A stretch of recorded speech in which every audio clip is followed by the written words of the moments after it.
It is time once again for another episode of the Apple Circle podcast. We are back with lots of really exciting, crazy stories to talk about. So much to jump into. Sorry, I'm being a little facetious. It's a breaking news time in the Apple world when one of the top stories of the week is that Apple is giving away a $50 gift card if you buy an Apple TV. It's about what the news cycle is. But we've got some stuff to talk about, which we'll get into in a second. First, though, as we approach a slower news cycle right now, as we are back in the tech drought that we avoided a few weeks ago, we'd love to hear from you guys. If you guys have questions, comments, you're heading back to school, you want to know how to save money on a Mac, which one you should buy, should you upgrade from your 11 to the 14? You've got questions, let us know. Or even just like behind the scenes, like, hey, what mic do you use? What camera do you use? We'd love to answer those questions. Let us know by checking out the Apple Circle podcast hotline, which you can text or call. It's 949-354-3508.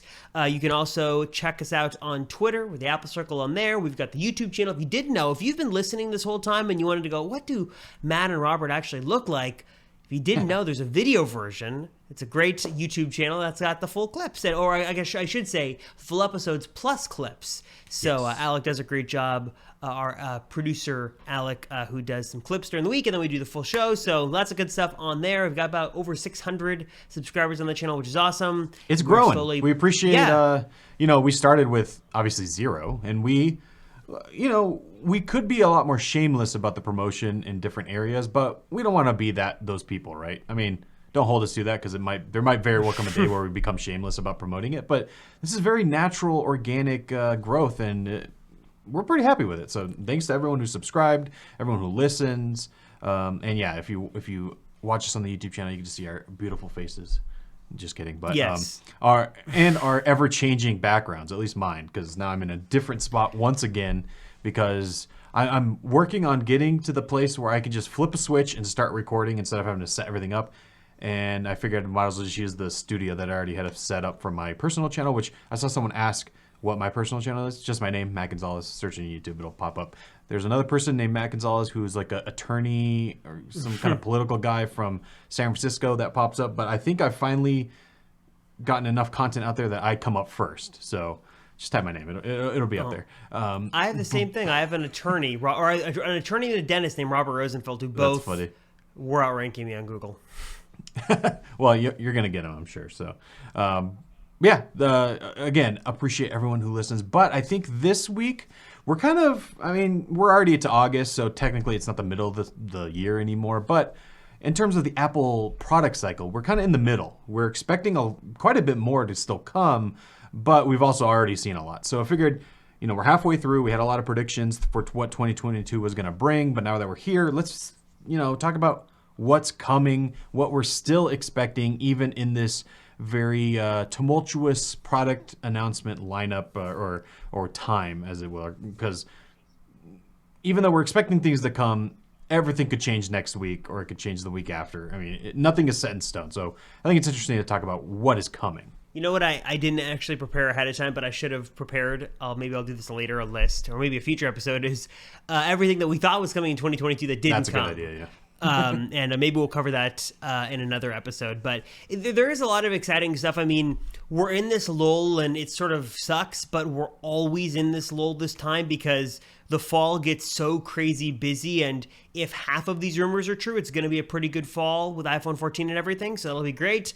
But this is always like the lull. It's the post-WWDC time when the software betas are coming out, but they're not officially out in the fall yet. And we don't have iPhone 14. And we got the MacBook Air, which isn't nothing, but I feel like our attention spans have gotten so diminished that we just need that next hit of the next rumor or whatever the new product's going to be, that we're just so bored by things.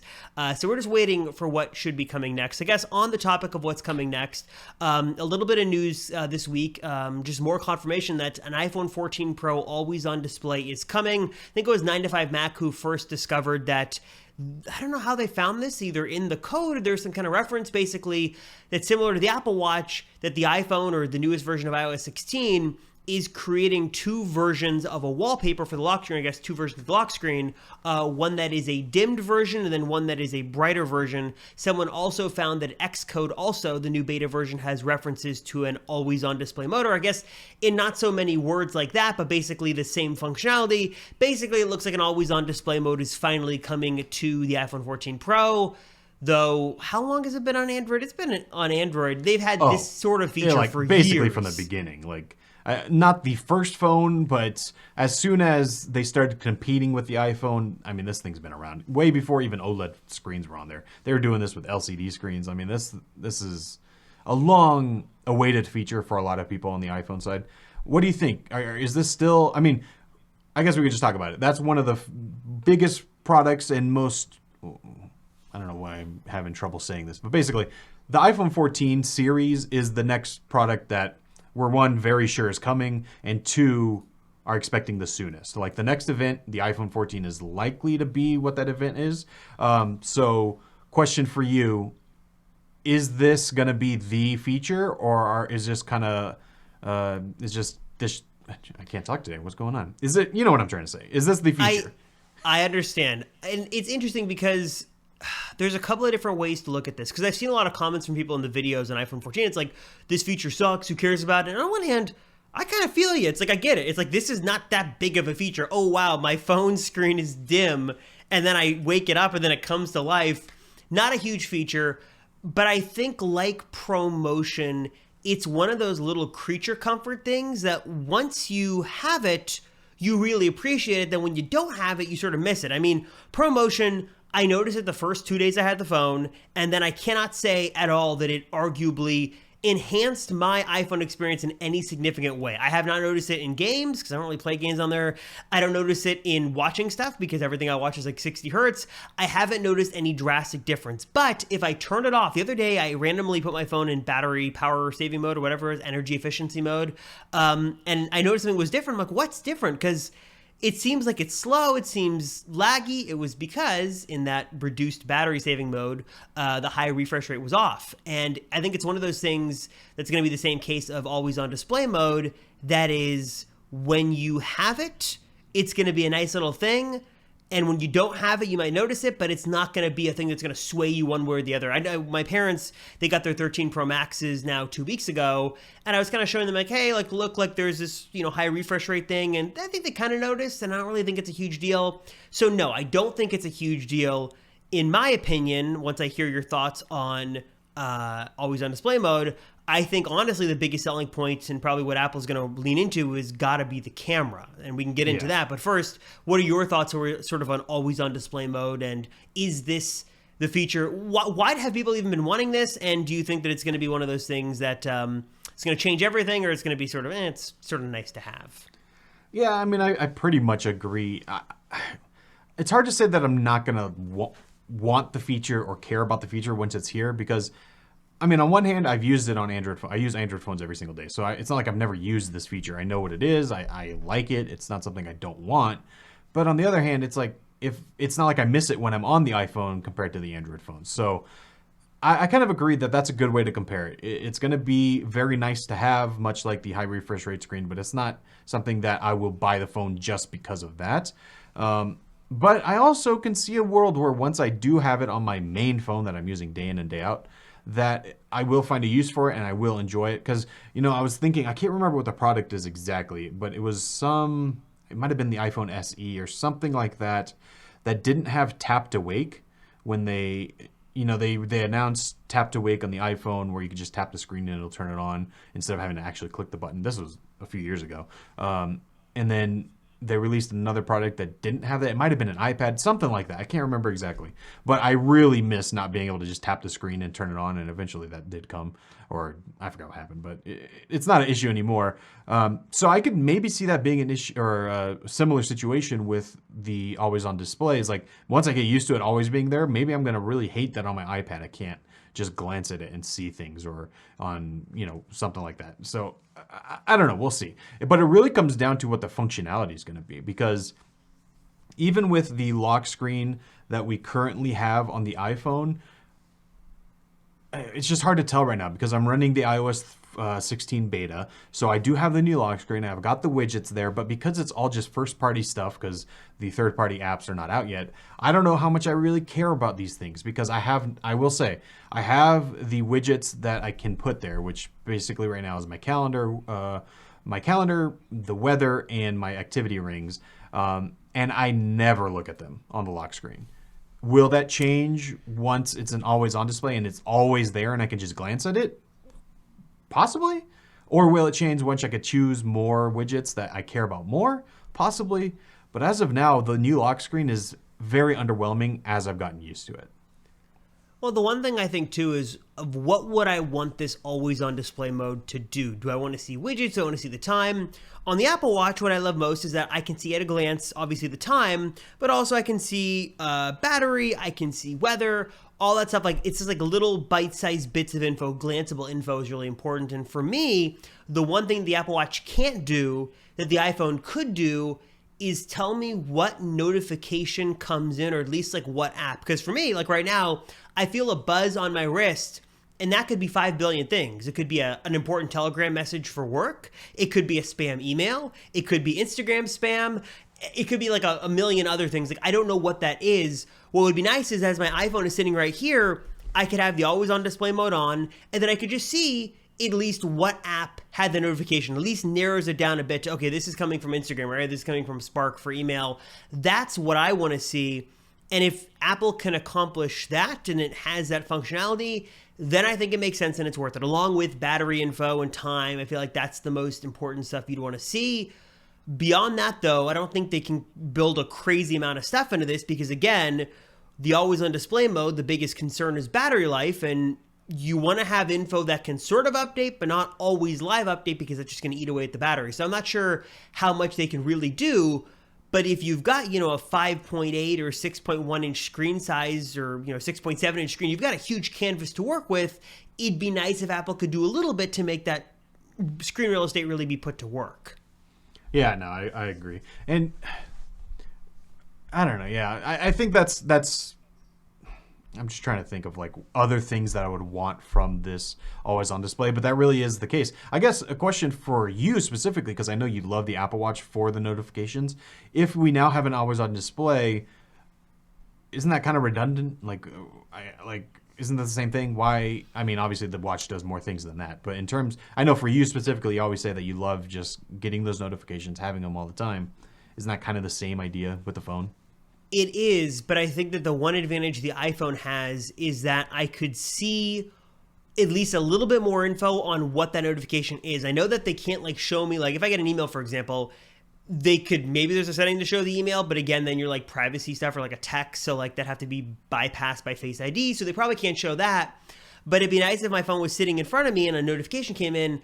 For me, like I just said, I want to see the app. That's the thing with the Apple Watch is I can feel when a notification comes in, but I still got to sort of look down and I got to raise it a little bit or tap to wake just a bit to get that animation to pop up and then I can see what it is. With the iPhone, if it's just sort of stationary sitting there, I can literally just see what comes in without even having to touch anything or really, I can sort of do a quick glance and even a more inconspicuous sort of movement or glance than what would be required on the Apple Watch. So for me, yeah, it's totally redundant, but if it could just give me a little bit more info, that would be nice. And hopefully there's some more info that Apple can put on the iPhone's display than the Apple Watch, but I don't know how much because, again, they're basically showing the same info. It's battery, it's time, the date, maybe the weather, and then maybe something with widgets, but Apple has constrained the Apple Watch so much with the home screen, the watch faces, that I don't have a ton of confidence, so I don't really know, but that's really what I'm looking for. Yeah, I'll be interested to see what they do with, I forgot what they're called, but it's like the live updating widgets that different apps can use that show up on your home screen so that, for instance, you order an Uber or whatever, instead of opening the app and checking the status, it'll actually just pop up as kind of a widget on your home screen or lock screen that gives you the information. I wonder if they will implement something like that for the always on display, because that would be kind of nice, your phone's sitting there and you're just literally getting info. But I don't think we're going to get that. I think it's going to be very basic, and I think the reason is something you mentioned, which is the privacy stuff. I think Apple's going to be very wary of your phone always displaying information, and I'm worried, but not going to be surprised if it's super cut down and it's like you get the time and maybe a number indicator of what the notifications you have, and that's about it. I wouldn't even be surprised if they don't let you have like your calendar widget or anything like that. I don't know. I'm a little worried about that. Well, even if they did what you can do now, which is I'm looking at my phone right now, I tap the screen so it's on, I can see like the notifications. Like I can see, okay, I have 2 Spark notifications. And then once I pick up the phone and Face ID unlocks it, then I can see what those emails are. Even if they just did that in a more stripped down, always on mode, I'd be fine with that. And I just don't know, how far is Apple going to go to really restrict this? And does that kind of take away from the convenience of the always on display mode? Because you got to think, Apple knows these numbers, but okay, this is a Pro feature. Obviously, this is on the Pro phone for a reason. And I'm assuming that a lot of people who have the Pro iPhones are not just the average consumers, or a little bit more enthusiasts. So they probably have Apple Watches, or at least in the Venn diagram of iPhone 14 Pro owners, Apple Watch owners, I'm assuming there's a huge overlap in there of people who own both Pro iPhones and Apple Watches. So you don't want to just duplicate the functionality, because for the average person, a little bit of that glanceable info would be fine, but hopefully they can do a little bit more, since again, this is a quote unquote Pro feature, though Apple has been known to loosely interpret Pro for when they want things to be considered Pro. So who even knows? So I'm cautiously optimistic about it. I think it's going to be cool to see, but I'm not going to be super surprised if the functionality is super limited. And then I think about, like you said, real-time widgets. First off, Apple, I love Apple, but they say it's going to come. Isn't that one of the things that's going to be coming later this year or something? So who even knows when it's going to come? And then you got to wait for developers to implement it. So I'm not even super keen if that's ever going to be coming as a thing. So who knows? I think we're going to have to wait and see what happens. But looks like it's coming at the very least. This is completely random, but I remember that they did this like WWDC like maybe 2 years ago, or maybe last year even. But there was like this like super stripped down version of apps. They like Matt, app bites that you I could just download. swear you're reading my mind, because I was just thinking that. How are we connected like this? This is weird. We have funny. similar backstories and all this. Yeah, app clips. I was thinking that exact thing about how, and they spend all the time, and how apps can do this pared down version. It's great, you do this and that, and then you could do these stickers, right, that you can scan. I have never once seen it, used it, heard anything about it. And then I was thinking, man, isn't it weird how isn't it weird how Apple devotes all this time and energy? And I mean, for something to get time at a keynote is a really big deal. Like, think about all the time and R&D, all the money that went into that, and I've never used it, but go ahead. Oh, I was going to say, the reason I brought it up is because that was one of the things that they announced, that like, oh, we're working on this, it's coming, and then you just never thought about it ever again. But a few months ago, I was somewhere getting something to eat, and they had one. It was like a little scan thing. You scanned it, and I think it was from Toast, which is like a POS system for restaurants. And I scanned it, and I was able to pay, and it was like a little applet that I used, but I didn't have to actually download an app. And I was like, oh, that actually worked pretty well. And ever since then, I've never thought about it or never seen it again. But it was just thinking of those things that Apple announces that never come. This one actually exists. I just don't know why more people don't use it. It seems it worked really well, so I don't know why people don't do that. But that was just a little aside there. I think the more interesting, exact same thing. That's funny. I think getting more to at least for me personally, the more interesting thing about the iPhone 14 Pro specifically is the camera system. I think that I kind of agree that is really going to be the defining feature, mainly because it's going to be the first time since the 6S that we've gotten a megapixel bump on any of the cameras, not just the main sensor. But yeah, I think the current rumor is still that we're expecting the 3 cameras in the back. They're going to be bigger physically, and also have a bigger main sensor up to 48 megapixels. I think there were rumors initially, like a long time ago, that maybe we'd get like a periscope camera, but that's not happening until later on, if at all. And then I wouldn't be surprised if we also get like an updated, or at least software to update the ultra wide camera to make it a little bit more. Or actually, isn't there? Do you remember? Is there a rumor that the ultra wide should get an update? It's been interesting because there's not been a lot of updates on the other cameras. So we know that the selfie camera is going to get a bump across the board. So everybody's going to get a little bit better f-stop. I think it's going to go from 2.2 to 1.9, so a little bit more light, and then like better autofocusing capabilities. But we've heard nothing about the other back cameras, which lead me to believe it's probably just going to stay the same. Yeah. Maybe some software stuff in there, but yeah, 48 megapixel camera, that's going to be exciting. Yeah, to me, this is a big deal because if there's one thing about the iPhone camera that I don't like, it's that the detail isn't always there. When you're just looking at the photo, it's fine. But if you ever try to zoom in just a little bit, it falls apart pretty quickly. A lot of that is because of Apple's processing. It does like to smooth things out a little more when you zoom in. But also, it's just a 12 megapixel image, so you can only do so much there. I am interested to see how this looks and what their reasoning is or what Apple can do with it, because I'm pretty sure they're going to be doing pixel binning, which is, yes, it's a 48 megapixel sensor, but each let's say, what would you call it? Each 4 pixels will be kind of merged into one. So you are still getting the extra detail, you're getting the extra information because there are multiple pixels there, but they're merged into a 12 megapixel image in the finale. So you're getting a bigger sensor, but it's being pared down. That should still give you better quality, and it should, help with things like noise and sharpness and that kind of stuff. But I'm interested to see what Apple does because the iPhone 4 was when they started to take the photography seriously, and then the iPhone 6S is, I'm trying to think. So the the 6S was the first year where the Max, iPhone 6S Max had a second camera. So arguably you could say in the time when they've really decided that the iPhone is going to be like the camera to replace all cameras, especially on the mobile side, they haven't really done anything with more megapixels. So it'd be interesting to see what they do there. Yeah, I'm really excited to see not just what they do with the photos, but also with the videos. And there have been rumors for a while, and like no one said otherwise, like if it's happening or not, about 8K video, which seems a little ambitious to me, but no one said anything, so we have no idea.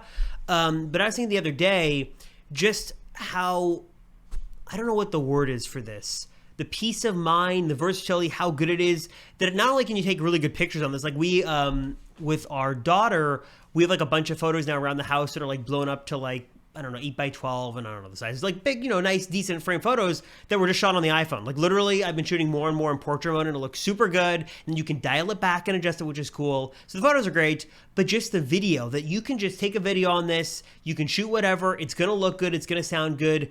All of that cannot go understated. And now you've got the rise of TikTok and short form videos, and people are using their iPhones, I feel like, more than ever to create videos, and hopefully this leads to better video recording capabilities as well. I don't know how that translates over. Hopefully it's sort of, sharper video with more detail. Maybe it lets more light in so you can do better low light stuff. Maybe we see updates to cinematic video, ProRes video, but obviously if Apple's going to bump the camera up this much, hopefully they spend a good amount of time and they have some good updates to talk about with upgrades in the camera department. Yeah, I don't know. I don't know if I believe that 8K video is coming, only because, I don't know. It's not that it can't do it, because Samsung phones have 8K HDR video that works just fine. Does it look good to me? No, but if it's not, the processors are capable of it, is what I'm trying to say. So is it possible? Yes. I don't know if Apple's going to go that direction, because I guess here's a question. Do you think it's more likely that we're going to see 4K 120 or 8K 30? What do you think? 4K 120. 8K is like a great number to throw around, but Apple doesn't usually throw around numbers like that unless there was some kind of meaning. And, there's a lot of nicety to having 8K video, but what are you going to play it back on? Who's going to really enjoy that? And maybe I just think that they would rather focus on, you can get sharper, higher quality 4K video and just ditch the 8K thing because it doesn't make sense, and who's really going to use that? I mean, I don't know how many people really use, I guess you use ProRes video, right? So I feel like there are other areas. I don't know. I never use it. I think I have like the baby storage, right? So I don't think I can even do it or something. I think that there are other areas that Apple could work on in their video mode, like cinematic video could be really improved. Like work on that stuff and don't focus on 8K video, because who really cares about that? And also, at the end of the day, I love the iPhone, but it's a phone, and the video is only going to be so good. So what's the benefit of getting all those pixels? I'd rather have sharper 4K than 8K that can do it and sort of looks eh. So I think 4K 120 would be cool. I use the 4K 60 all the time, and it looks really good. We use, across all the JFL properties, shoot a lot of B-roll on the iPhone. I know I do it for Apple Circle, and I do it in 4K 60 on here, and it looks good. Handheld, just throw some stabilization on there. It looks really good. And I'd rather see focus on those modes more, the practical stuff, and not just, oh, look, we can do 8K, because Samsung does it and the phones can do it, but there's caveats, it doesn't look good. So that's what I'd rather see Apple improve. Oh, yeah, I completely agree. And, it's interesting because in the past, even though I always thought the iPhone video was top of class and it was always great, I didn't really use it all that much just because it was like, yeah, but it's still a phone. But with the 12 and now the 13 Pro, I use it all the time. And, I'll be going somewhere and I'm like, oh, this would be a good shot for like a video that I'm planning or something, but I don't have my camera. I have zero hesitation pulling out my phone and using that as the camera. And one, I've used it in multiple videos and it looks fine. Two, not a single person has either noticed, or if they did notice, they didn't bring it up, so it doesn't matter. And just not my videos, but we know multiple channels that run their entire production off of just iPhones. They shoot everything on the iPhone, and do I care? No. Do I know that it's not as high quality as like my C70, which I'm using to record this right now? Yeah, but does it matter?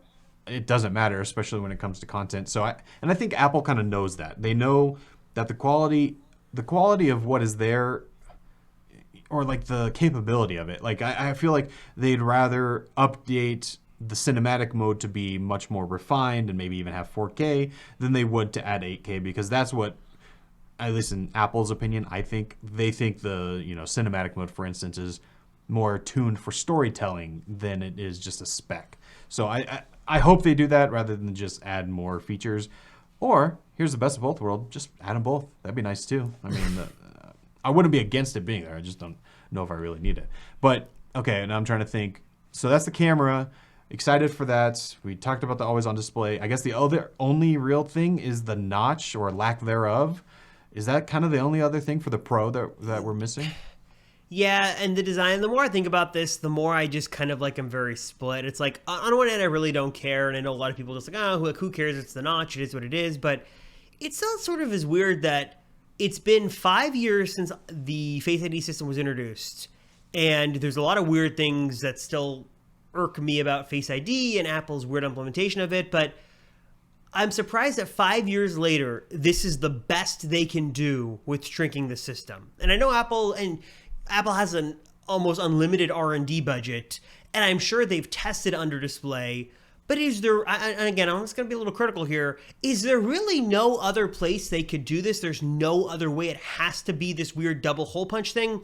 Or is this simply because we have to make this look different and we want to make it look like an iPhone, so we're not going to do a single hole punch? I understand the selfie camera thing, that, okay, if you put it under the display, the tech isn't there yet, it's going to look weird. I get that. But with the Face ID system, is that second little cutout really necessary, or do you think it's just for aesthetics? It's a tough one. I think it's just for aesthetics, because as far as I'm aware, the shrinkage happened with the iPhone 13 that we have now, because the notch is smaller. So they already shrank it down, I guess, to the amount that they're comfortable with. And now they're just basically, instead of having black paint around the bezel, they're just making the screen go all the way around. So it's like, they're not really doing much here. I don't think it's going to be that different. Yeah, I don't know. I'm wondering if I'd rather have a slightly thicker bezel, but it's all pushed up to the top, so there's nothing in the screen, or if I'd rather have this. And I don't know if I really care either way. This doesn't bother me. It's just, it does seem like change for change's sake. And what's interesting is, okay, so they're going to do this, but they just also double down on the Macs that they're going to have notches. So it's are we suddenly going to switch to hole punches on everything at some point?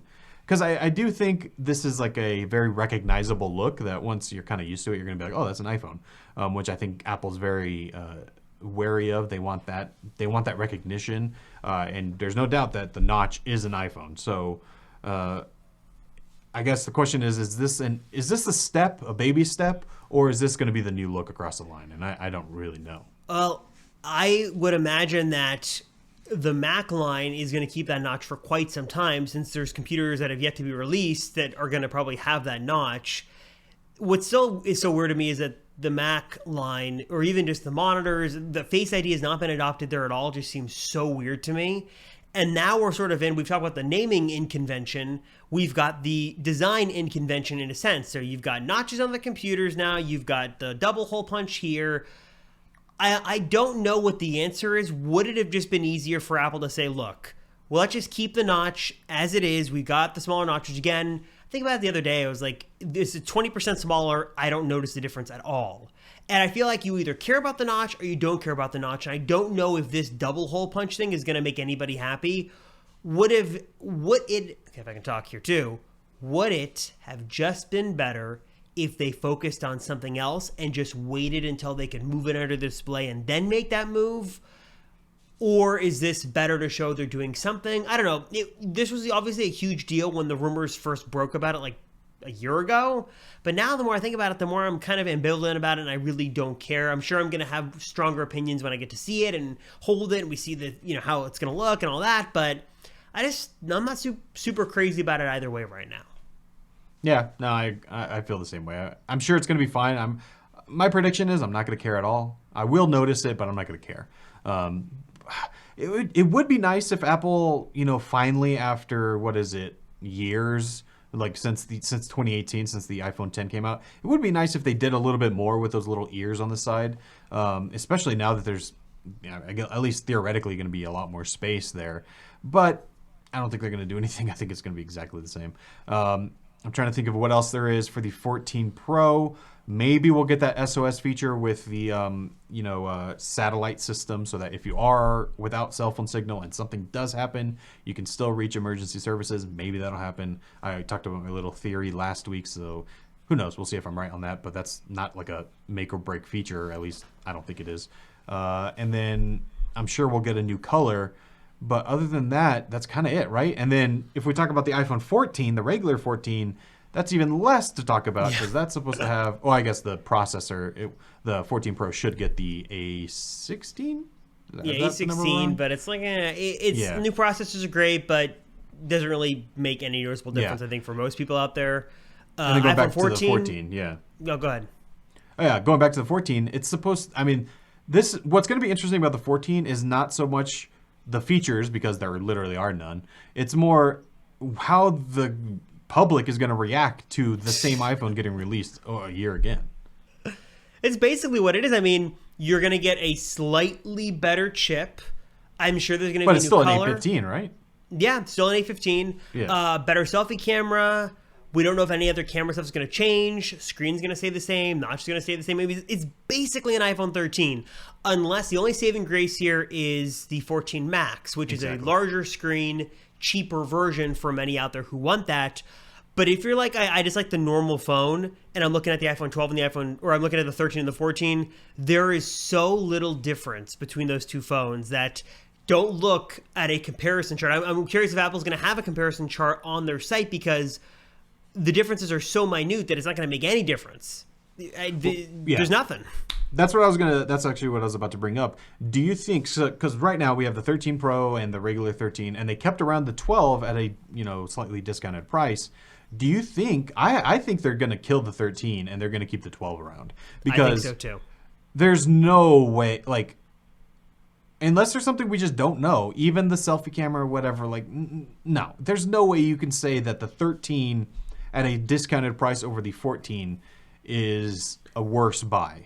Get the 13, save your money. So I think Apple knows that, so they'll keep the 12 around, which honestly is probably still even a good buy at that point.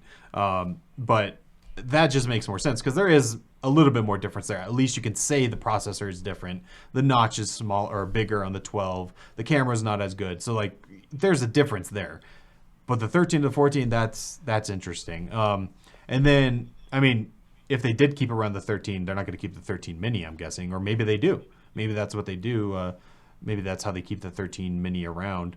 I do think, though, even though in terms of processor and that kind of thing, even though that's going to be very similar. I do think the 14 Max is going to sell like crazy. I think this might be one of the biggest selling phones that we've seen in a really long time. And that's what I feel like Apple's going to be happy about it, and the consumer's going to be happy about it, because this is what people want. A lot of people just want a bigger screen phone, and the Mini was, hey, give Apple credit. They tried it, hey, I love swing and a miss, didn't work out. Me and like 2 other people love the Mini. Yeah. So I think the 14 Max is going to be a hit, and Apple's probably going to sell a lot of them. But the fate of, I'm curious if Apple's going to try to dump their stock of the Mini and just sort of get rid of it, or if they're just going to discontinue it from the Apple side, but then just like offload it to carriers, so like you can just pick them up for a while. But I can't imagine, especially if the Mini's sort of a failure, if they keep that around for long in their inventory, probably just get rid of it, right? I mean, just sort of move on, get rid of the 13 because the similarities are way too noticeable, and just sort of market the 14 and then maybe have the 12s, and that's sort of your lineup. I'm checking right now. Do you maybe know off the top of your head? I'm pretty sure they still sell the 12 and 12 Mini. I don't think it's just the 12. Yeah, I think they still sell some 11s, and I usually don't. They usually sell like the entire lineup previously, so they still sell like every phone model, then the newer ones. So I think they probably sell the 12. No, they don't Mini. sell. I don't think they sell the 12 Pro. Oh. I'm in the Apple. All right. Okay, here we go. I got it. So we've got the 13 Pro, we've got the 13, the SE. Those are the current generation phones. And then we do have the 12 line, which is only the 12 and the 12 Mini. But they do still sell the 12 Mini brand new. And then they have the 11 before that. So, yeah, that's a good question. Are they going to keep the Mini around, but it's just the older version? I think they will, actually. I mean, they already made it. There's nothing like, they don't have to like develop anything for it. They're already making it. So maybe I think they will keep it around until they just discontinue whatever line it is, whether that be the 12 or the 13. That's interesting. I had a 12 Mini that I sold not that long ago just because I didn't need it. If they did keep around the 13, I don't know. I'm just trying to think. I still want the Mini phone. I just can't convince myself to actually have it as my main phone. The Mini is going to be a collector's item for sure. Like, this is going to be one of the... I still, to this day, I regret selling my original iPhone, which I think I sold for like $140, one of those sites. I should have kept that because they're so rare. 10 years from now, I feel like the Mini is going to be a rare thing to have, just because it was the first time Apple ever did sort of that small form factor, and it was a different phone, and it wasn't successful. It was only around for 2 years. It's gonna be one of those like vintage things we hear about, like 20 years now. It's like, oh, you got a 13 Mini. So I feel like if you want one to add to your collection, definitely pick one up, because I can't think of any other iPhone that's like that rare. Like, I know the 5C, that's sort of kind of like a gem in there because it was an awful phone. But well, I don't know if I'd call it a gem. Yeah, it's a collector's item. Yeah. If you want rare Apple memorabilia, the Apple Bluetooth headset, one of those rare things. One. That's hard to find. Still a good product to this day. Yeah. Little things like that. So if you want a little Apple history to add to your collection, a Mini iPhone, I feel like, is definitely going to be one of those. And if I had one, I'd definitely keep one around. I feel like we should buy a set of them just to have. It's not a bad at least idea. One, just to sort of seal it, just to have, and to remind me in 10 years to do a video on the 10th anniversary, or whatever the 10th anniversary is of that phone. We'll do a fresh unboxing, a fresh sealed unboxing of that. So this is like, I think I'm going to buy a 13 Mini, once the 14's out, maybe get a little discount, buy it used or something like that, because this is my dream, and I did it for a little bit, but I feel like I need to do it for a long time. And it's like, the reason I have the Pro phone is because of the camera system. But I also very often take like a real quote unquote camera with me. So it's like, do I need the Pro camera? Plus the 13 Mini cameras are actually pretty good. So it's not like I'm missing out on a ton. Like, it's still a great camera. So maybe I should have done it this year, but I think I'm going to, at least for maybe 2 months, get the Mini, make it my phone, and just, if I want camera, like if I'm taking pictures, I'll take my actual camera with me, which I do most of the time anyway, and I'll live with the smaller phone because I love the form factor. I absolutely love it, but it's the temptation of the Pro that I always have also. I don't know. I love it. There's just something about the Mini I love, but even me who loves it, I can't get myself to actually use it. So it makes sense that they're going... Amazon has the 12 mini refurbished for $424. So I don't. Yeah, but I don't want the 12. I like that. I actually was one person, probably the only person on this planet that very much notices the bigger notch on the 12 compared to the 13, and it bothers me every time I see one. I'm like, oh, that's huge. I hate it. So that's why the 12 mini is out of my. It's not happening. So I don't know. We'll see at 13. I guess I'll do this if Apple keeps around the 13 line. If they don't make it, if they don't just like get rid of it altogether, then I'll get one and I'll keep it around. If not, I'll just buy one used in a few years just to have it as a collector item. So that's basically all you need to know about the 14, which is not a lot. And I guess I guess we can talk a little bit about some of the other stuff coming this fall. Well, actually, I think before we get there, so that's the iPhone. When do you think we're going to see this? Is it going to be the same 100% September timeframe? September 2022. Let me look at the calendar right now to give my prediction of when the event's going to be. Let me do a little sleuthing here. So I'm going to look at September. It's going to be a Tuesday. I'm going to say it's either going to be September 13th. Yeah, I feel good about that. September 13th, I think. And then it'll release on the 23rd. That's going to be my... That sounds right, yeah. So, because the day before, Tuesday before is after Labor Day and after holiday, I feel like Apple wouldn't usually do that. We also always usually see the phones launch around like almost like the second to last week of September anyway. So that's what I'm thinking. So a nice mark your calendar right now. My pick 9/23 for the launch, 9/13. Good old 9/13 for the event day. So I'm thinking. I think that makes sense. 9/13 for the launch. The 16th you order it, and then the 23rd it ships. That makes sense to me. Yeah, I agree. They wouldn't be shipping on the 30th. That's a little far. So yeah, I think that makes sense. All right. So at that event, there's a lot of other things that we're still expecting. What else do you think we're going to see at this iPhone event?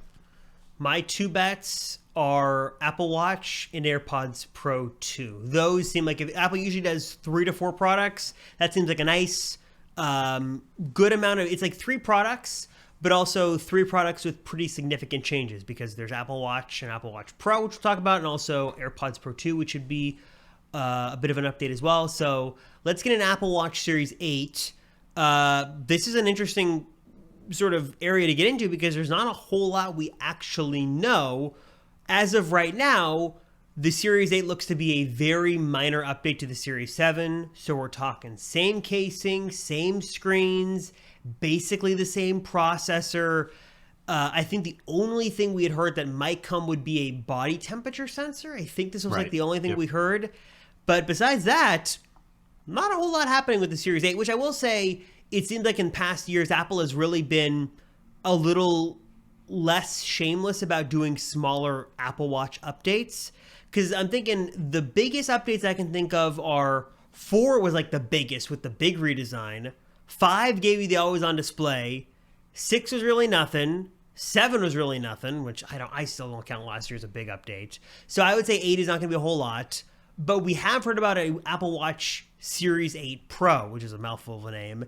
And that will be also a little bit more interesting, which according to rumors would have a different design, not flat edges, but some sort of different design, maybe titanium for the materials, a slightly bigger display, a display that would be more shatter resistant, basically like a more durable sort of Apple Watch as a whole, which titanium would sort of fit that or check the box.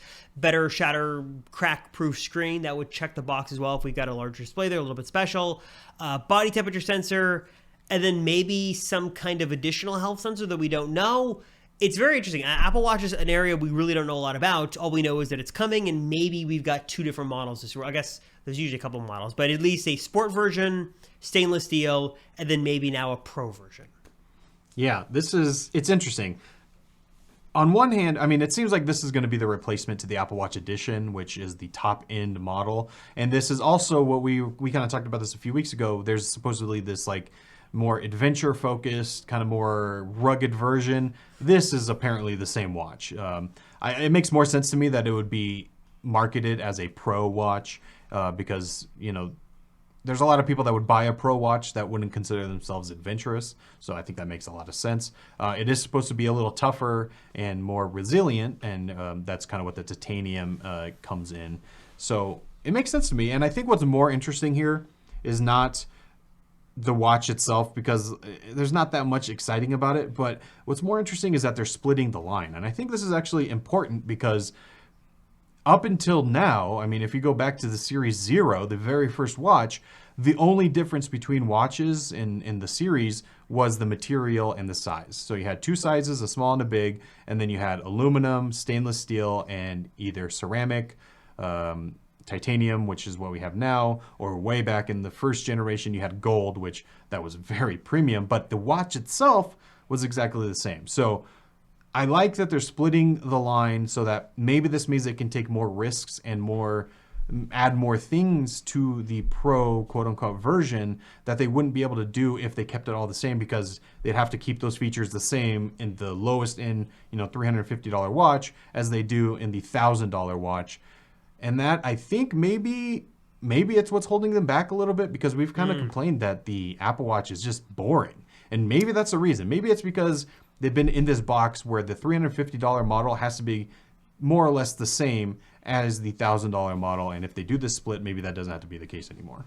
That's an excellent point. And sort of two pieces to that is, one is that we've heard that, at least from some analysts, that Apple is going to do more this year than moving forward to really differentiate their Pro phones from their non-Pro phones. So this year there's the different notch, there's the better processor, there's the upgraded camera, there's the always on display. There's like 4 things that are only going to be in the Pro phone you're not going to get in the regular 14, which to that phone's detriment is not going to be that great, or at least as compared to the Pro.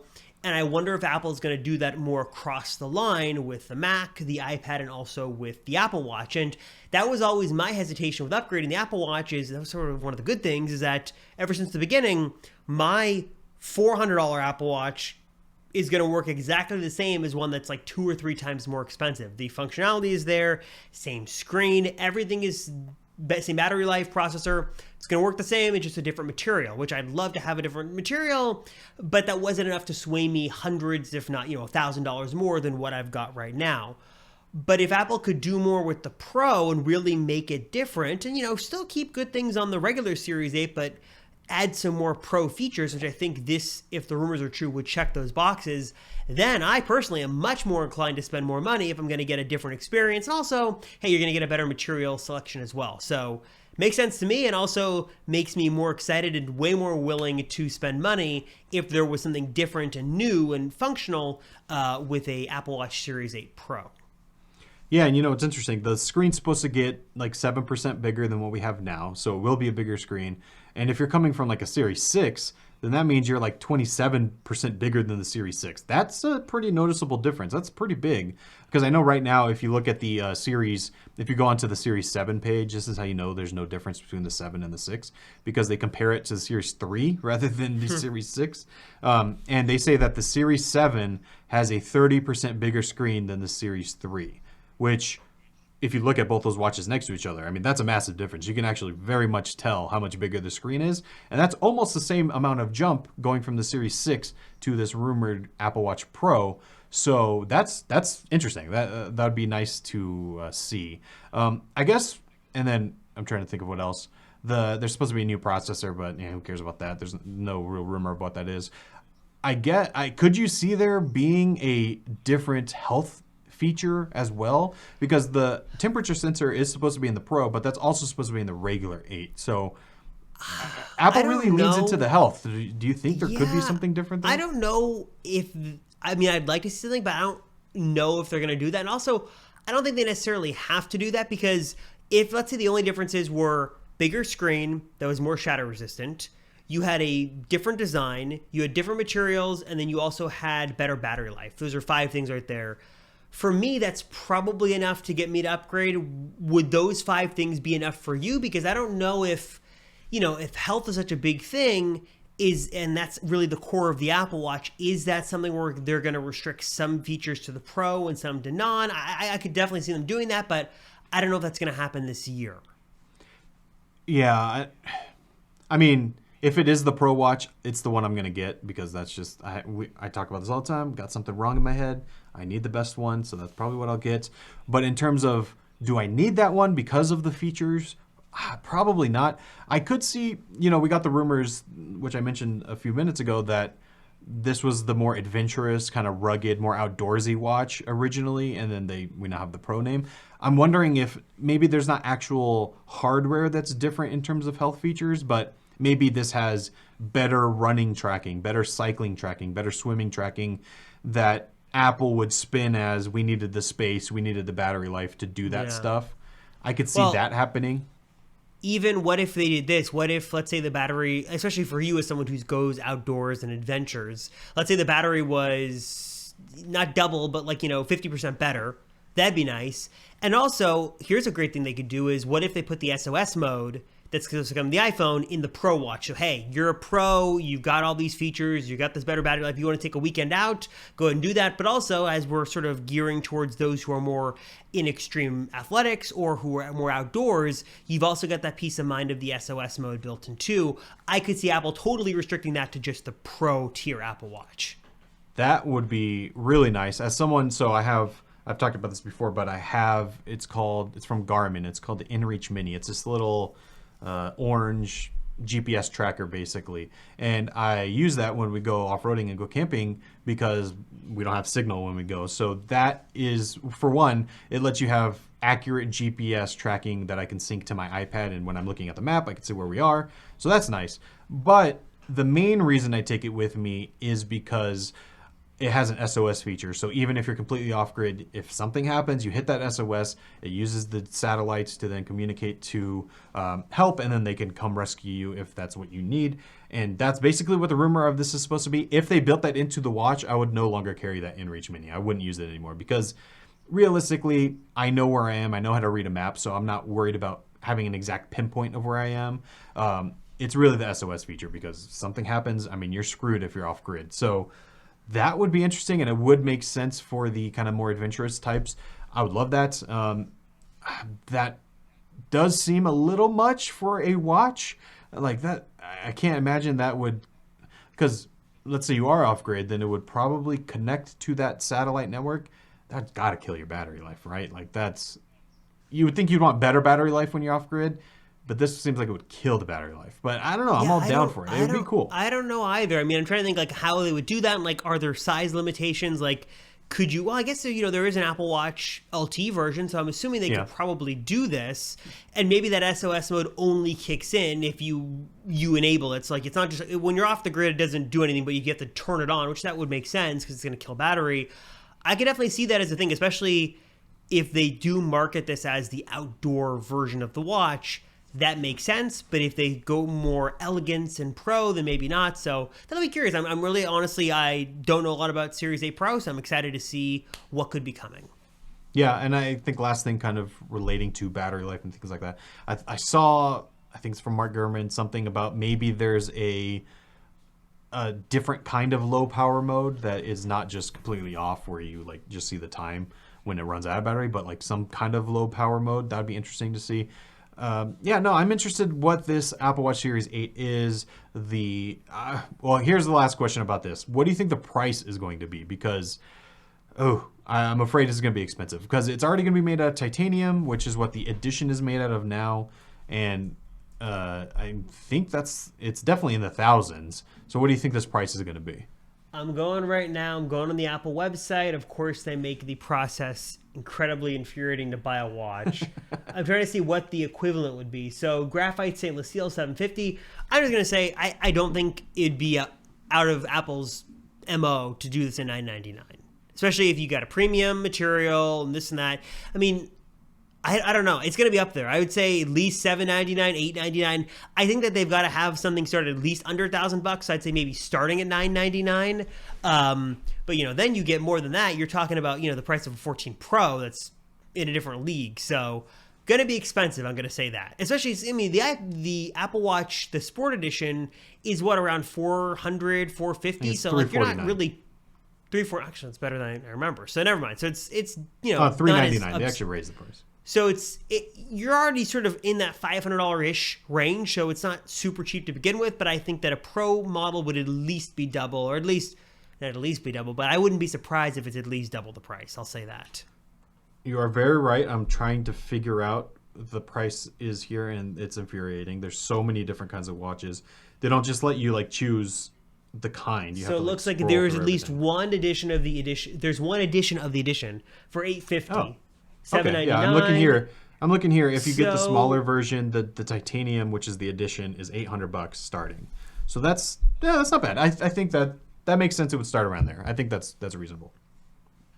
So I wait and see. And again, we've talked about this before, but the Apple Watch ordering process is horrible. It's actually a little bit better than I remember because they have categorized them just a bit differently on here, but it's just awful to try to do a watch. So we'll see about that. As always for me, I mean, I just will trade in whatever my Apple Watch is worth now because it's just easy and you just go and do that. So at least I'm not paying full retail for it, but I'm going to be, it's going to be a little bit off, but not much. I forgot what I got. I think I traded a Series 5 for a Series 7. I think it was like maybe $150, $200. It's like, it's better than nothing. Not great, but yeah, not horrible. So we'll see what this ends up Oh, I have being, the stainless steel ready. Series 7, so it's going to be interesting to see what they'll give me for this. Because if they do the Pro, I'm definitely getting it, and I also just bought this, so it'd be interesting to see what I can get for it. All right. Next up, let's talk AirPods Pro 2 real quick. There's not much new here. I think, I'm looking at the time. I think we'll talk September event, and then I think we're probably expecting another event. Maybe we'll do that next week. We'll talk November event or whatever it ends up being, because otherwise we'll be here for way too long. But what do you think we're seeing with AirPods Pro 2? We had really high rumors about it's going to be awesome, and then now I think it's kind of meh. Yeah. But also we're both probably going to be getting them. Decent update. So same design, probably, hopefully better battery life. Looks like some kind of high resolution lossless audio streaming, which would be cool to see. The case is going to get some notable updates. A speaker built in, so you can actually find it with Find My. You can like play us down and it'll play it. Yeah, Maybe that'd some be kind nice. of keyring thing. And that's kind of it. I mean, a lot of the rumors fell off. We had heard that it was going to be like a fitness thing and it was going to have some health stuff built in. That's not happening anymore. It's not going to have a stemless design. Basically, just think of AirPods 1.5. So better sounding audio, hopefully better battery life, better connectivity, and then better case. So all that is going to be AirPods Pro 2, which, if you think about it, I mean, AirPods Pro 1, the original ones launched via a press release. So That's true. I don't think this doesn't warrant a ton of stage time, but I mean, if you AirPods Pro or regular AirPods 2 to 3 wasn't a huge jump either. So I think there's enough here to fill 10, 15 minutes and then they wrap it up. I wouldn't be surprised if this is the last sort of thing. They probably go Apple Watch, iPhone, and then go AirPods. So Yeah, we'll see. and I think I wouldn't be surprised if they don't really talk about the AirPods that much, but they talk about the lossless audio streaming. I think that could be something very big that they focus a lot of time on, because they always like to talk about how, like, they always spend like 10 minutes on spatial audio already. So add on like, wow, this now supports lossless streaming. We had to create our new architecture to support the wireless functionality. They'll hype it up or something like that. But yeah, I'm interested for these. I never went back and like asked that hotel to send me back my Pros because I just forgot. So I'm ready for some Pro AirPods back in my life. Seems like a decent update. Last thing about those though, I think the rumor is the price will be higher. So what are you thinking? What are we going to see for the price? What are we at now? $249? Well, $279, I think.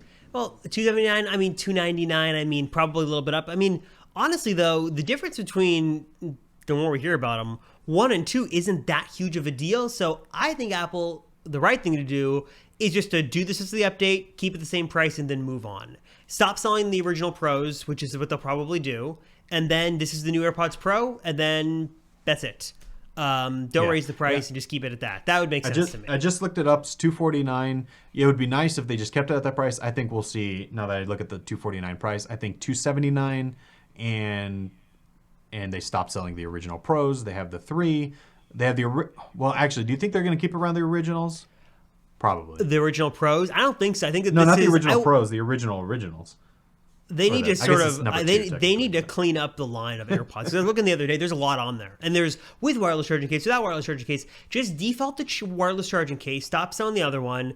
I think they should do 2, 3, and pros, because 2 is like there is like the carrot to dangle in at the price point. It's a lower price point, even though you can find 3s for really good deals. So there's the 2s, there's the 3s, and then there's probably AirPods Pro, and they're just going to kill the other pros because the differences are too similar. So they're just going to push everybody to this one. And I wouldn't even be surprised. They probably won't even call it AirPods Pro 2. Just these are the new AirPods Pro. That's what they'll say. I would not be surprised if that's what they do. Yeah, I'm excited for that. Those are the 3. We can't say for sure, but I think those make the most sense as what we would see at an iPhone event in the early fall in the September timeframe. Anything else that we're missing that seems likely? I mean, maybe you'll see an iPad, but we'll talk about that next week, because that's a whole other story that we'll get into. But anything else for this week's episode? I don't think so. Yeah, there's some little bit of info next week, which we'll get into, which sort of throws a wrench in Apple's fall plans. We'll get into that next week, but we want to hear from you guys again. Let us know, are you excited for what's coming? Is there a particular product you're interested for? Will you be upgrading to AirPods Pro 2 or iPhone 14 or Apple Watch? Are Matt and I just the only obsessed people with the Apple Watch on the planet? No one cares? Or are you also... You're sporting a tan line where your Apple Watch is? Let us know. Number is 949-354-3508. I gotta show off my tan line. There you go. Show it off. Actually, it doesn't look that bad on camera, actually, but it's Mine's horrible. awful. I love my Apple Watch. And also, if you could leave us a review wherever you listen or watch this podcast, that'd be appreciated. So again, we're in Spotify, we're in Apple Podcasts, we're everywhere. So check us out there and leave us a review. And also on YouTube, subscribe to that channel as well, called the Apple Circle Podcast, where we have the full videos and then as well as clips throughout the week. As always, we appreciate you guys watching and listening. Thank you so much. We'll see you right back here next week on another episode of the Apple Circle Podcast.